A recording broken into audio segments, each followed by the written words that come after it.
La serie que comenzamos el día de hoy, hermanos, es esta serie llamada Jesús vino para todos. Jesús vino para todos. Y el título del mensaje en este día es El Dios de los imposibles. El Dios de los imposibles, amén. Quiero decirle una cosa, hermanos, cualquier empresario que tiene experiencia levantando negocios, siempre se ha de valer de los consejos y lo que los diferentes ejecutivos, la mesa directiva que tenga en función, los consejos que le den a él. Y es interesante y es bueno que un empresario, cuando está levantando una compañía, no solamente se enfoque en lo que él o ella quieren hacer, sino que es importante que escuchen a las personas alrededor, que están allí para asegurarse de que la empresa vaya creciendo y tenga éxito. Cualquier empresario sabe que es importante tener el apoyo y escuchar el consenso de sus ejecutivos.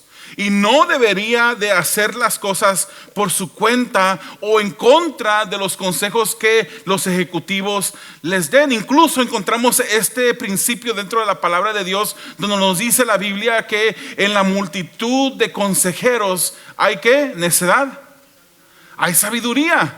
En la multitud de consejeros hay sabiduría. Pero le voy a contar una historia de un hombre que fue diferente, un empresario que fue diferente a los empresarios típicos. Este empresario se llamaba Walt Disney. Y con el nombre usted debe saber a quién me estoy refiriendo. Él dibujó y se inventó un personaje que le vamos a llamar, para no darle promoción, un ratoncito feliz, que vivía, o usted lo puede encontrar en ese lugar donde se le dice el lugar más feliz del mundo. Hay un lugar así aquí en California, no a muchas millas de aquí, otro que está en Florida, y miles de personas vienen cada año a visitar a estos parques de diversión para ver lo que Walt Disney construyó. Walt Disney, hermanos, era ese famoso creador. Siempre decidía en contra de sus ejecutivos. Y usted dirá, pues entonces ¿para qué tenía mesa de ejecutivos? ¿Para qué tenía personas que le dijeran? Yo creo que tenía mesa de ejecutivos para que le dijeran lo que él no debería de hacer. Pero él decidía en contra de sus ejecutivos. Él prefería ser dirigido por sus instintos. Algo raro. Esto es algo raro. Pero a él le funcionó, hermanos. Hoy en día, ¿cuántos no han ido a esos lugares? Yo creo que todos tenemos memorias de pequeños que a ese lugar ha asistido por muchísimos años. Yo me recuerdo la primera vez que yo fui a ese lugar, pero él hacía las cosas diferentes a otros ejecutivos. Él decía, este negocio tiene que ver con hacer realidad lo que otros consideran imposible. Este negocio tiene que ver con aquellas cosas que otras personas consideran imposible. Él soñaba, hermanos, y hacía de sus sueños y los sueños de otras personas una realidad. Y es verdad que cuando vamos a estos lugares, aunque son bonitos, coloridos, con diferente música, y uno se sube a una atracción y lo suben a un estilo tren y uno pasa por diferentes lugares, uno sabe que lo que está mirando son cosas ficticias. No son de verdad, pero a su capacidad limitada como hombre, él trató de hacer los sueños de las personas una realidad. Pero yo le quiero decir que el día de hoy vamos a ver una historia que no está basada en ficción, no está basada en fábulas, hermanos. Hoy vamos a ver un sueño, uno de esos sueños que parecen volverse realidad. Examinaremos lo que un Dios grande y poderoso puede hacer. Es por eso que a Él le llamamos el Dios de los imposibles. ¿Cuántos le sirven a un Dios que todo lo puede? ¿Cuántos le sirven a un Dios que nunca ha fallado, que cumple sus promesas, que es fiel siempre? La palabra de Dios nos dice que Él no se puede negar a sí mismo. Él es fiel. En el momento que el Señor deje de cumplir sus promesas, el Señor deja de ser Dios. Y eso nunca sucederá. Eso no va a suceder. Servimos a un Dios de los imposibles, hermanos.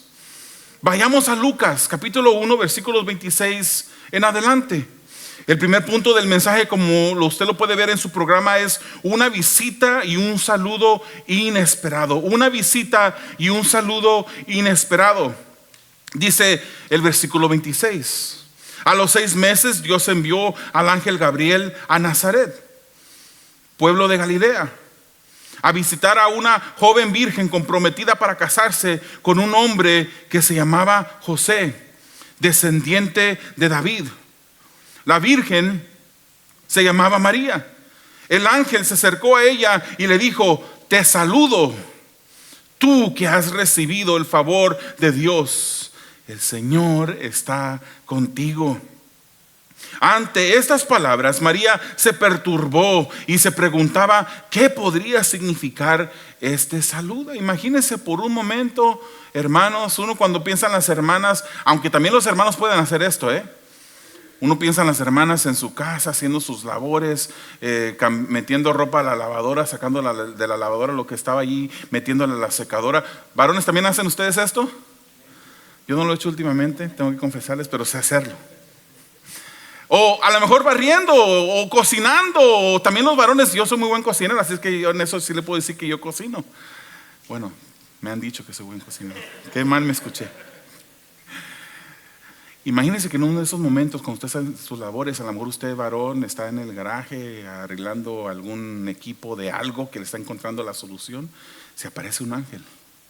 Una persona posiblemente que se miraba diferente a las demás personas, si lo saluda y le saluda a usted con un saludo que no es típico, algo que es raro. Eso es lo que le pasó a esta mujer, María. Antes de esta sección, hermanos, sucede algo muy importante que debemos de ver. Antes de que este ángel se le apareciera a María, ya había sucedido algo que para los hombres es imposible. Vemos la historia de Elizabeth y Zacarías. Elizabeth y Zacarías eran ya ancianos. Y Elizabeth, aparte de ser anciana, era también estéril. Leemos de esta pareja de ancianos que estaban con la incapacidad de tener hijos. La Biblia nos explica y nos dice que Elizabeth era pariente de María. No nos dice exactamente qué tan distante o cercana era pariente, pero era pariente. Algunas versiones de la Biblia la llaman prima de María.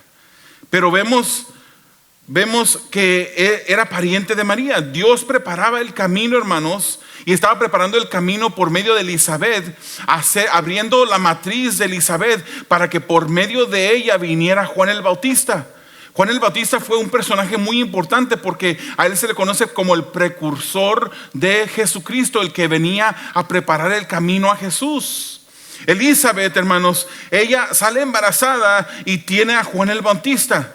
Y Juan el Bautista, nos dice Isaías 40 versículo 3, nos habla acerca de esto. Una voz proclama, o voz que clama en el desierto, dice la Reina Valera.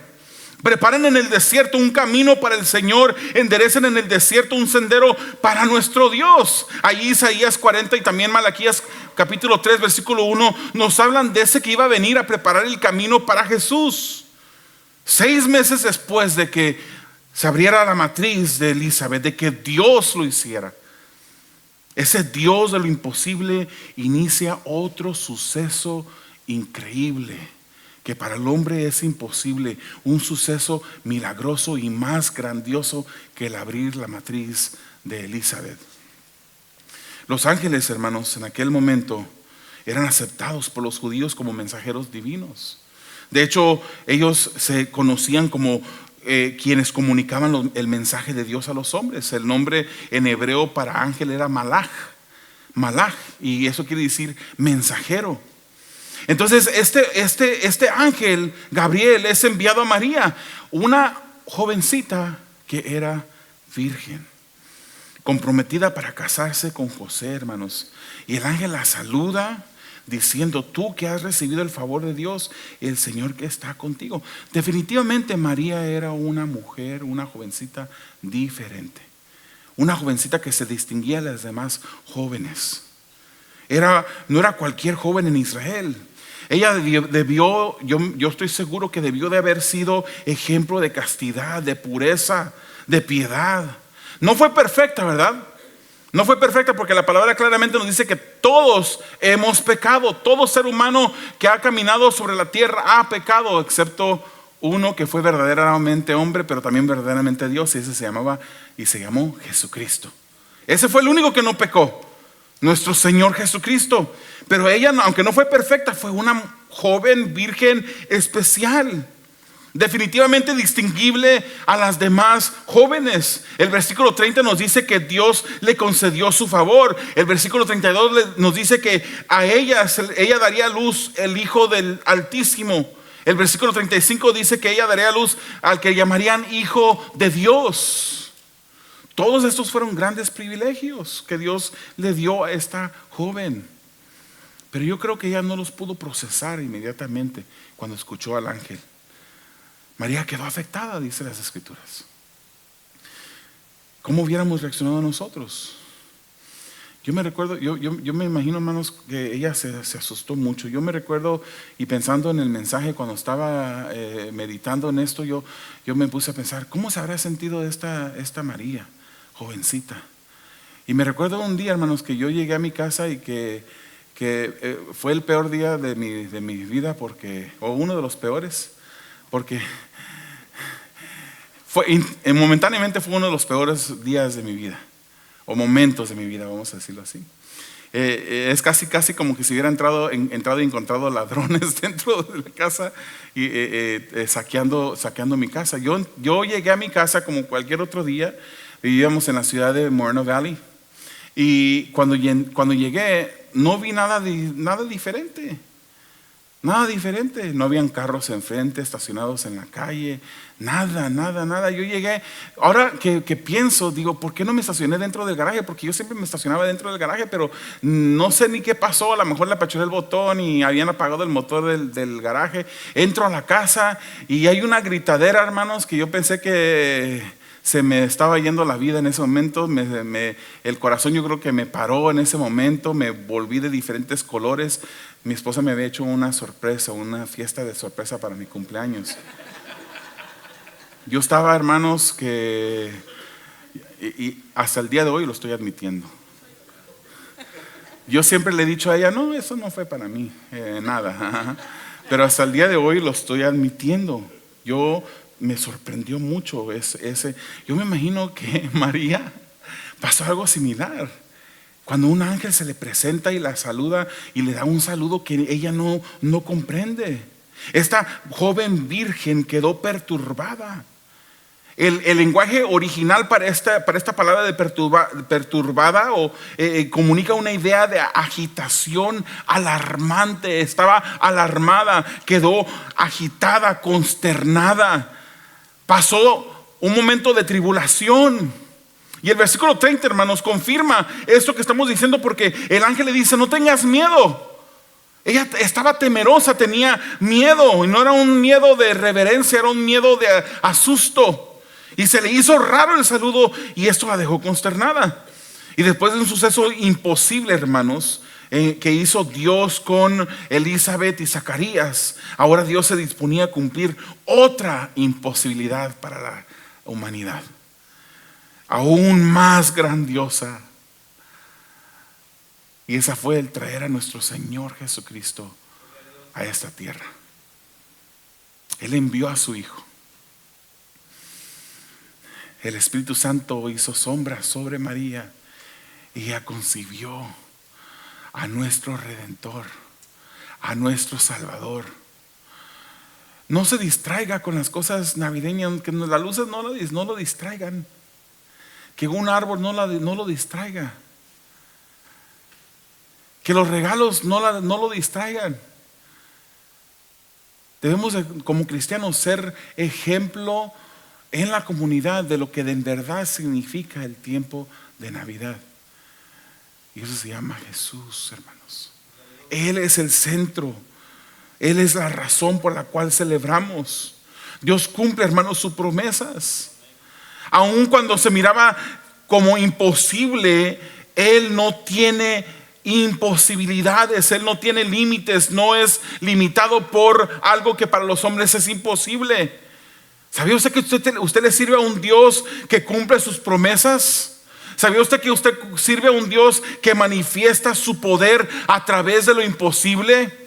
¿Sabía usted que el Señor Jesús, el Hijo de Dios, estaba presente en el momento de la creación y con su hablar Él ordenó que fuesen cosas que se convirtieron en realidad?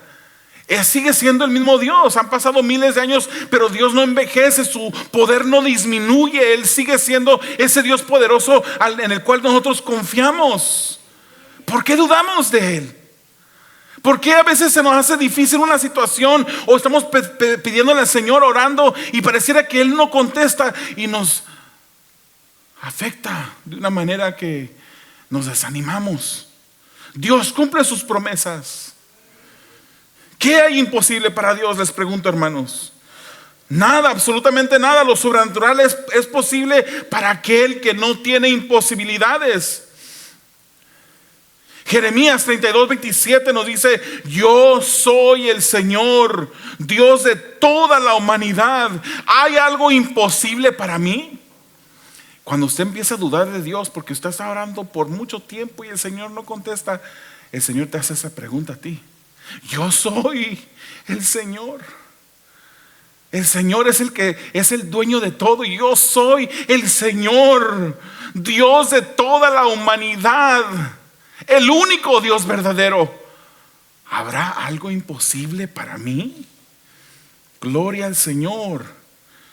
Versículo 30 al 34, hermanos. Vemos aquí el segundo punto, el cumplimiento de una promesa imposible. Versículo 30 dice: no tengas miedo, María, le dice el ángel. Dios te ha concedido su favor.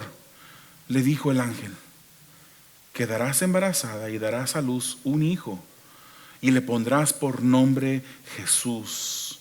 Él será un gran hombre y lo llamarán Hijo del Altísimo.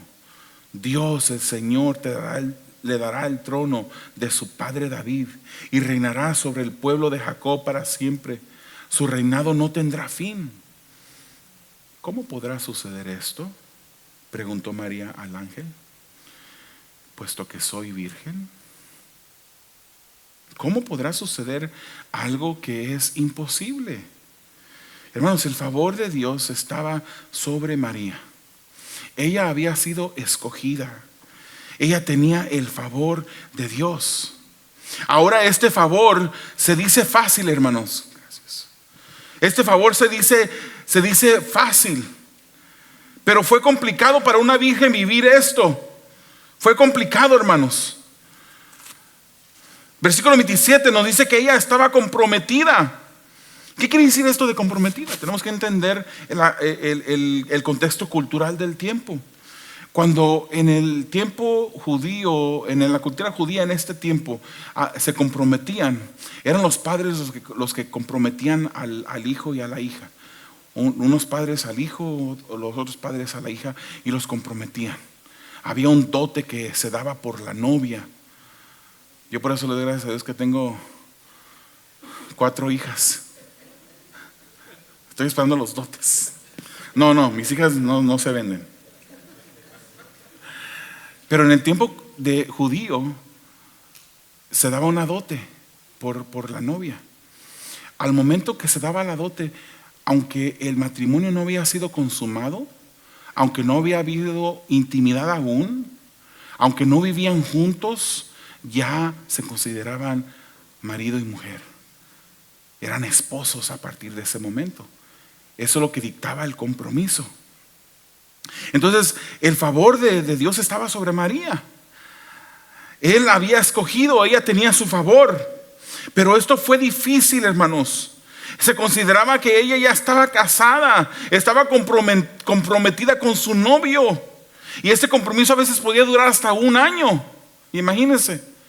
Y se le aparece un ángel y le dice: yo sé que estás comprometida. Estoy parafraseando, obviamente, pero vas a quedar embarazada. ¿Qué pasó por la memoria o por la mente, de esta mujer virgen? En este periodo de compromiso, hermanos, era considerado una etapa del matrimonio.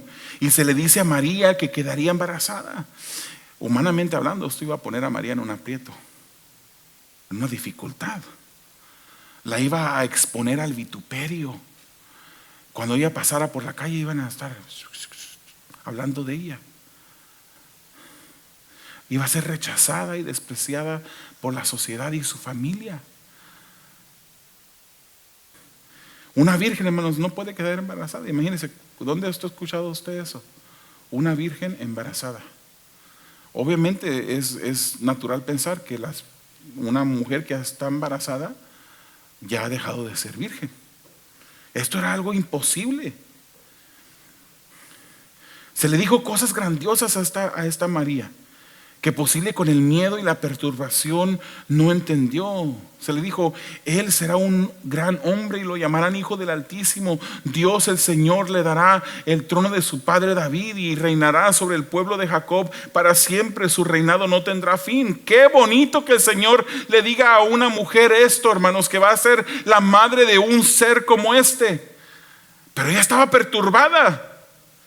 Había problemas que se avecinaban para María. ¿Qué iba a pensar su prometido, su esposo? Ya estaban comprometidos, ya era legalmente su esposa, y su esposa sale embarazada. ¿Qué hubiera pensado usted, varón? Ay, me fue infiel esta María. Me fue infiel, me engañó María. Pero Dios tuvo que tratar con José. Si vemos el capítulo 1 del libro de Mateo, versículos 19 al 21, vemos que José, aunque era una buena persona, humanamente hablando, él pensó dejar a María. Dice: como José, su esposo, era un hombre justo y no quería exponerla a vergüenza pública, decidió romper en secreto el compromiso. Pero cuando él estaba considerando hacerlo, se le apareció en sueños un ángel del Señor y le dijo: José, hijo de David, no temas recibir a María por esposa, porque ella ha concebido por el poder del Espíritu Santo. Dará a luz un hijo y le pondrás por nombre Jesús, porque él salvará a su pueblo de sus pecados. Todo eso sucedió, ¿para qué, hermanos? Para que se cumpliera lo que el Señor había dicho por medio del profeta. ¿Por qué sucedió esto, hermano? Quiero que lea conmigo. Para que se cumpliera lo que el Señor había dicho. Hermanos, el Señor cumple lo que Él dice. El Señor cumple sus promesas. Dios llegó a tiempo y se presenta este ángel a José y le dice: no hagas lo que pensabas hacer. Le da los detalles. Se le dice a María, una virgen, que el hijo al que daría luz sería el Hijo del Altísimo y se le daría el trono de su padre David. Una virgen, hermanos. Dios cumple lo que promete. Su palabra no pasa. Su palabra se cumple. Fíjese lo que dice Isaías 7:14. Por eso el Señor mismo les dará una señal. La virgen concebirá y dará a luz un hijo y lo llamará Emmanuel. Una virgen iba a concebir.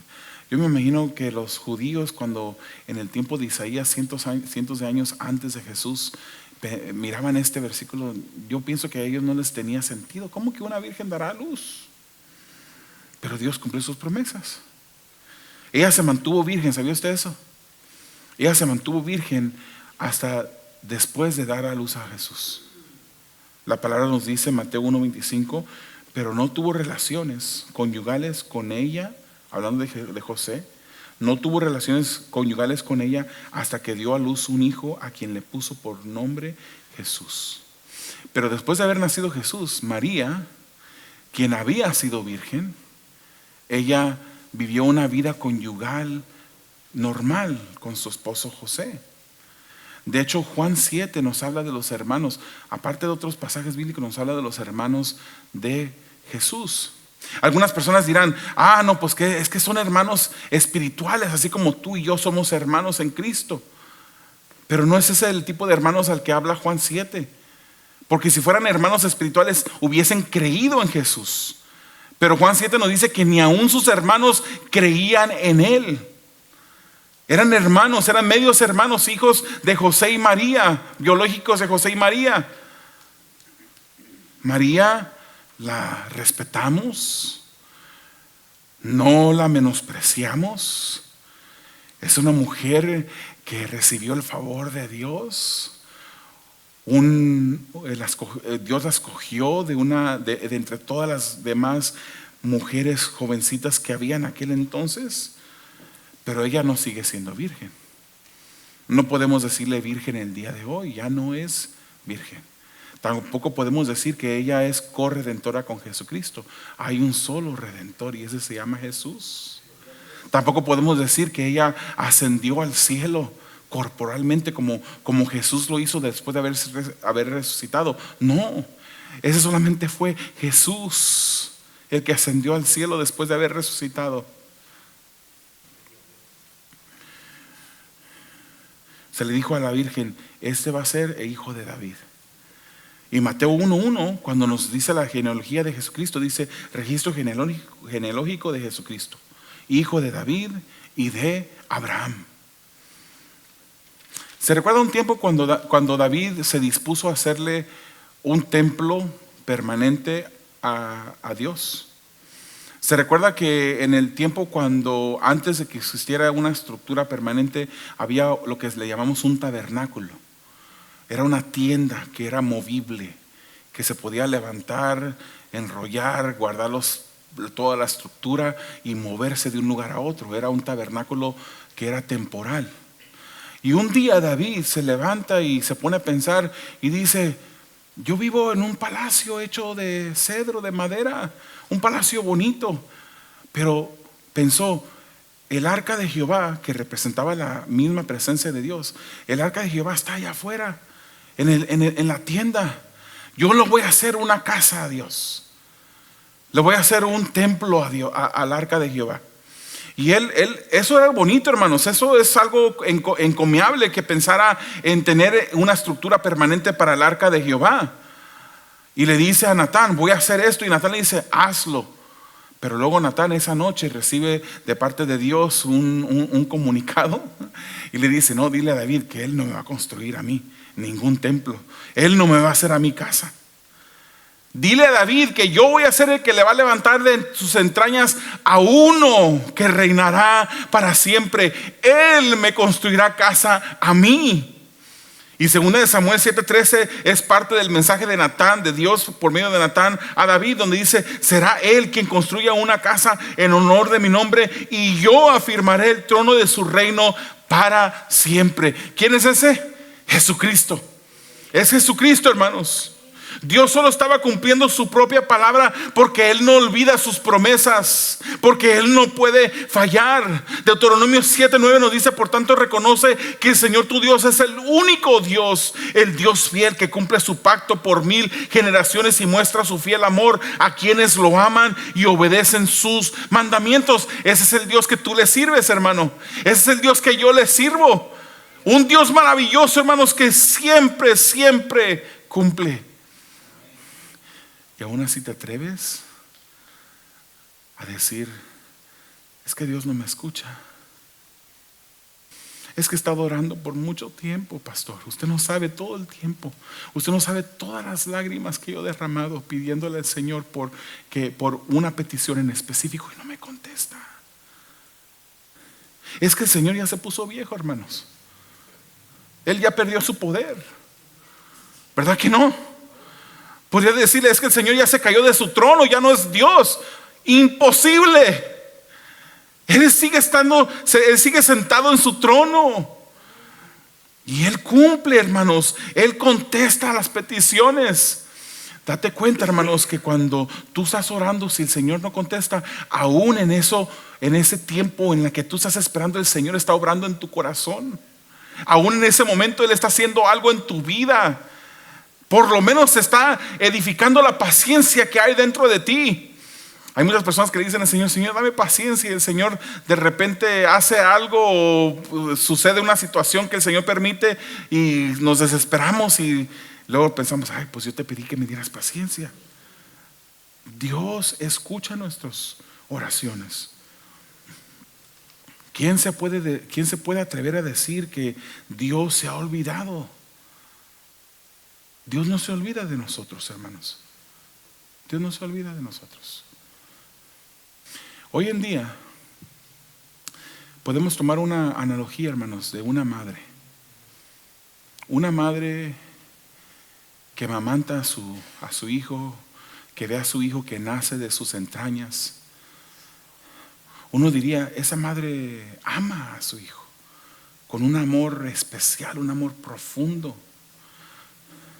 Y el profeta Isaías, por inspiración del Espíritu Santo, usó este ejemplo cuando él hablaba al pueblo de Israel y le dijo: por tanto reconoce que el Señor tu Dios es ¿puede una madre olvidar a su niño de pecho y dejar de amar al hijo que ha dado a luz? Hace la pregunta. Hoy en día, hermanos, ya pasan esas cosas. Hoy en día incluso hay una ley aquí en Estados Unidos o creo que es nada más en California, no estoy seguro si es todo Estados Unidos o solo California, donde una madre, si no quiere a su bebé, puede ir a una estación de bomberos y dejarlo ahí. Y no se le hace ninguna pregunta. Hoy en día hay mujeres, ya madres, que entran a las clínicas abortistas a terminar la vida de ese niño o niña que está en su vientre. Eso es asesinato. Es que es mi cuerpo, yo puedo decidir sobre mi cuerpo como yo quiera hacer. No es el cuerpo de esa persona. No es el cuerpo de ese ser que tiene en su vientre. Tiene un ADN diferente, tiene un sistema nervioso diferente. Es posible que salga hasta con otro tipo de sangre que la madre. Es un cuerpo que está viviendo dentro de su cuerpo temporalmente. Hoy en día podemos ver eso suceder. Pero Isaías dice: ¿puede una madre olvidar a su niño de pecho y dejar de amar al hijo que ha dado a luz? Y dice él: aun cuando ella lo olvidara, yo no te olvidaré, dice el Señor. ¿Puede una madre, un ser que uno nunca se imaginaría que despreciara a su propio hijo, puede una madre hacer eso? Pero yo no me olvidaré de ti, le dice al pueblo de Israel. Grabada te llevo en las palmas de mis manos, tus muros siempre los tengo presentes. Hermanos, nosotros no somos el pueblo de Israel. Cuando leemos las cosas en las Escrituras, tenemos que reconocer el contexto, a quién se le estaba diciendo, para quién era la promesa específica. Esto era una promesa al pueblo de Israel, pero servimos al mismo Dios, hermanos. Nosotros por tener fe en Jesucristo hemos llegado a ser descendientes espirituales de Abraham, dice las Escrituras en Romanos. Ese Dios, hermanos, no olvida sus promesas, porque Dios es Dios de lo sobrenatural, que no tiene limitaciones. Dios cumple sus promesas, manifiesta su poder a través de lo imposible. Dios es un Dios que cumple y hace de lo imposible posible. Entonces María pregunta: ¿cómo podrá hacer esto? ¿Cómo podrá hacer esto? Pero Dios ya tenía la respuesta. Vamos al último punto: el Dios que hace posible lo imposible. Versículo 35 dice: y el ángel dijo: el Espíritu Santo vendrá sobre ti y el poder del Altísimo te cubrirá con su sombra. Así que al santo niño que va a nacer lo llamarán Hijo de Dios. También tu parienta Elizabeth va a tener un hijo en su vejez. De hecho, la que decían que era estéril ya está en el 6º mes de embarazo. ¿Por qué? Lea el versículo 37 conmigo. Porque para Dios no hay nada imposible. Leámoslo juntos al unísono. Porque para Dios no hay nada imposible. Repitámoslo. Porque para Dios no hay nada imposible. Para Él no hay nada imposible, dice el versículo 38. Aquí tienes a la sierva del Señor, contestó María, que Él haga conmigo como me has dicho. Y con esto el ángel la dejó. El ángel, hermanos, le comunica a María que el embarazo sería una obra creadora de Dios. El mismo poder creador, que la divinidad que Dios mostró en la creación, era el mismo poder creador en la que el creador entraría a la creación. ¿Se da cuenta de lo que pasó aquí? El Creador que hizo todo, que en el principio Él creó la materia, el espacio, el tiempo, cosas esenciales para la ciencia. Dijo, en el principio, eso es tiempo. Dios creó los cielos, ese es el espacio, y la tierra, la materia. Ese mismo Dios que creó, con el solo hablar de su boca, entraba dentro de su propia creación. Era necesario que Él llegara, hermanos, porque Él vino a lograr algo que nosotros no hubiésemos podido lograr. De ella nacería este santo niño. Jesús no tenía una naturaleza pecaminosa, hermanos. Él fue perfecto. Él nunca pecó, pero fue susceptible a los efectos de la caída. Él se cansaba, Él tenía dolor, Él tenía debilidad física, incluso Él murió. Pero al tercer día resucitó. Como Dios, Jesús tenía el poder para llevar nuestros pecados y conquistarlos. Él tenía el poder, hermanos. Pero solamente como hombre, Él era calificado para hacerlo. Dios pudiese haber dado un decreto y de haber perdonado a las personas que Él quisiera perdonar, sin haber muerto Jesucristo. Pero entonces uno diría, entonces dejó de ser justo Dios. Él tiene que castigar el pecado. El Hijo tenía que llegar a este mundo para recibir el castigo y pagar el precio por nosotros, de modo que Dios nos perdonara a nosotros y Él mantuviese su justicia intacta. Por eso decimos, hermanos, ¿por qué vino el Señor? Jesucristo vino a librarnos de Dios mismo. Sí, Él vino, nos rescató del infierno. Ponemos nuestra fe en Jesucristo, ya no vamos al infierno, ahora vamos al cielo por fe en Jesucristo. Pero ese infierno era un castigo de Dios para el pecador. Hermanos, Dios no envía al pecado al infierno, Dios envía al pecador no arrepentido al infierno. Es por eso que yo no comparto con algunos pastores, hermanos, que dicen Dios ama al pecador, pero aborrece el pecado. Hermanos, lee Salmos 9. Dios está enemistado continuamente en contra del pecador. Es verdad, Juan 3:16, porque de tal manera amó Dios al mundo que entregó a su Hijo unigénito para que todo aquel que cree en Él no se pierda, sino que tenga vida eterna. Él muestra una bondad general, un ofrecimiento general a todo el mundo, pero Él no puede estar amistado con el que peca deliberadamente, con aquel que no se ha arrepentido. Él mostró bondad, Él mostró amor enviando a su Hijo Jesucristo. Pero solamente los que somos hijos de Dios, Él ama de la manera como nos ama a nosotros, con un amor perfecto. Dios tenía que venir a este mundo. Ireneo, un padre de la iglesia, dijo esto, hermanos. Él, hablando de Jesús, Él se hizo como nosotros para que nosotros pudiéramos llegar a ser como Él. Y aquí no está hablando de lo que enseñan los mormones, que un día vamos a ser un Dios de un mundo. No, esos son herejías. Pero Él se hizo hombre, Él se hizo como nosotros, para que nosotros pudiésemos tener vida eterna. Vida eterna, hermanos. A María el ángel le da una señal. Por si no me creíste, María, la pariente tuya que era estéril ya lleva 6 meses de embarazo. Ya hice ese milagro y haré el milagro contigo también. ¿Por qué, hermanos? Porque para Dios no hay nada imposible. Lo sobrenatural es posible para aquel que no tiene imposibilidades. Dios cumple sus promesas. Él manifiesta su poder a través de lo imposible. Porque Dios es un Dios que cumple sus promesas y hace lo imposible posible. Sigue orando, no te he contestado, sigue orando, sigue confiando, sigue clamando.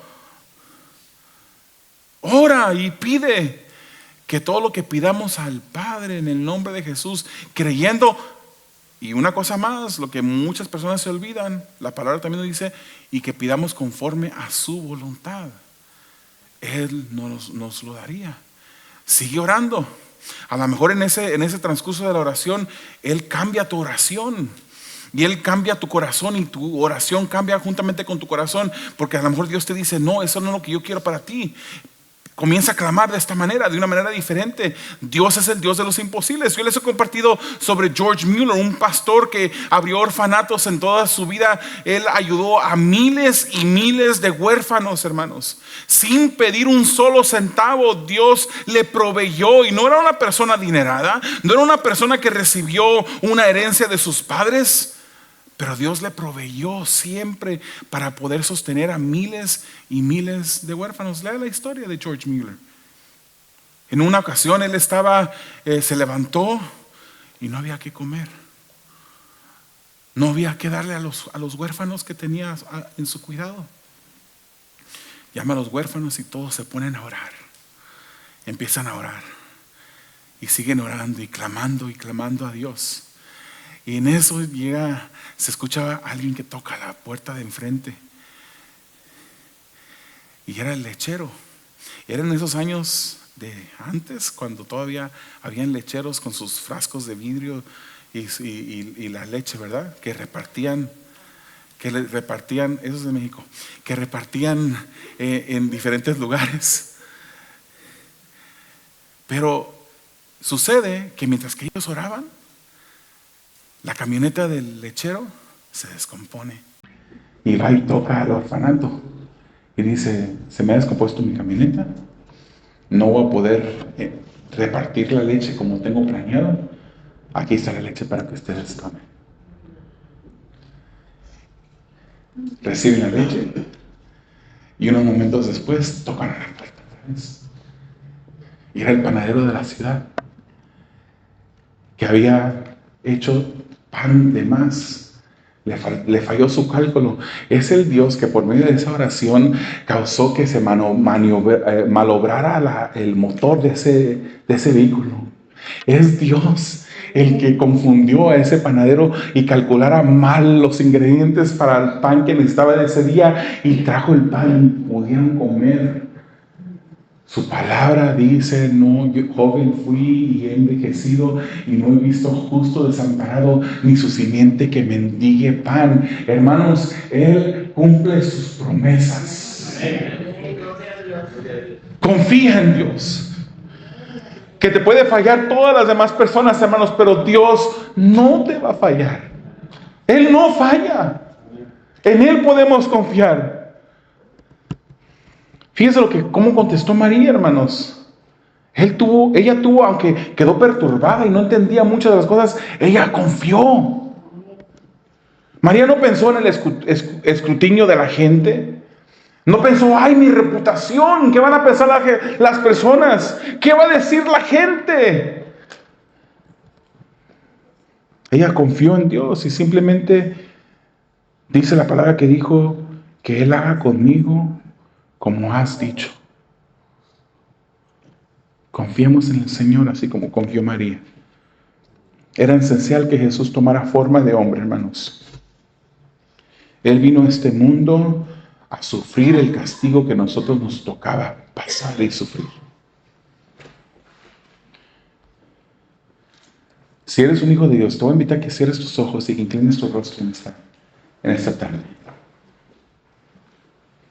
Si eres un hijo de Dios, yo te quiero recordar, porque posiblemente las dificultades de la vida te han hecho distraerte de esta verdad. Jesús vino por ti. Jesús vino para todos. Jesús vino para todos. Él hace las cosas que parecen imposibles, posibles. No dudes en su poder. Deja de dudar. Hermano, que estás aquí o que estás escuchando en línea, sin que el mismo Dios se haya humanado, no podría haber redención. ¿Por qué no estar agradecidos con ese Dios que se hizo hombre? ¿Por qué no estar agradecidos con ese Padre que envía a su Hijo a este mundo?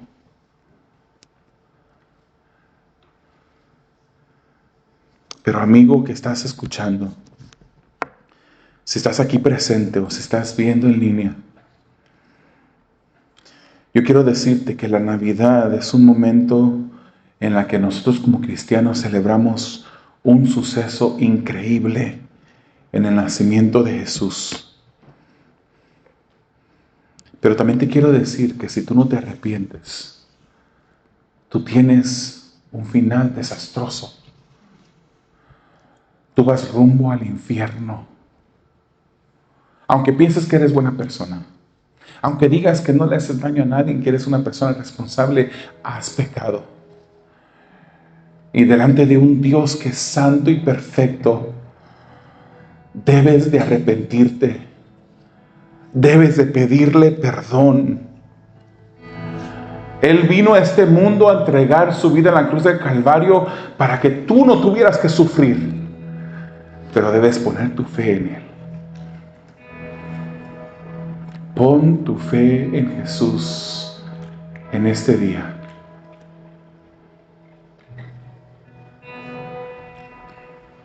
Amado Dios, te damos a ti gracias por tu mensaje, por tu palabra. Te pedimos que nos ayudes, Señor, a agradecerte, Señor, continuamente el hecho de que tú hayas venido a este mundo a morir en la cruz por nosotros. Tú has nacido en nuestros corazones.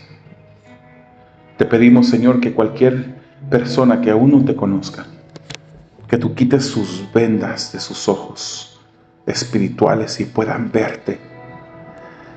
Que tú los muevas de las tinieblas a la luz.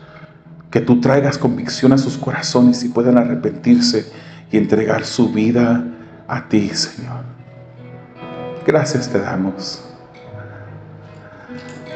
Gracias te damos por haber venido y celebramos tu nacimiento. A ti la gloria, a ti la honra.